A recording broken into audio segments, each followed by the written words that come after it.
ماضی میں حج کیسے ہوتا تھا؟ حاجی کیسے آتے تھے؟ انتظامات کی صورتحال کیا تھی؟ منظر عام پر آنے والے 1938 کے حج کی ویڈیو تمام سوالات کے جواب دے رہی ہے۔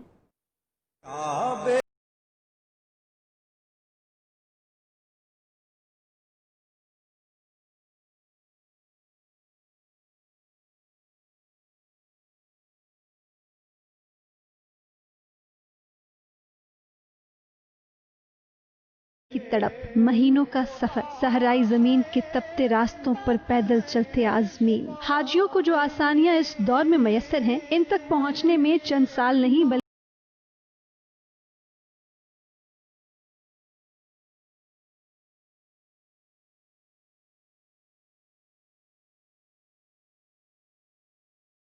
میں عازمین کا سفر انتہائی مشکل ہوتا تھا۔ بحری جہازوں کے ذریعے مہینوں کا سفر طے کرنے کے بعد جب عازمین بیت اللہ شریف کی جانب بڑھتے تھے تو ان میں سے اکثر تپتے راستوں پر پیدل ہی چل پڑتے تھے، کچھ قافلے اونٹوں جبکہ چند گاڑیوں کے ذریعے اپنی منزل پر پہنچتے تھے۔ تمام تر مشکلات کے باوجود جب عازمین مسجد الحرام پہنچتے اور ان کی پہلی نظر کعبۃ اللہ پر پڑتی تو مہینوں کی تھکن پل بھر میں ختم ہو جاتی۔ چہروں بے مثال خوشی کی بے نظیر جھلکیاں عازمین کے دلوں کا حال بخوبی بیان کرتی تھیں۔ کعبے کا منظر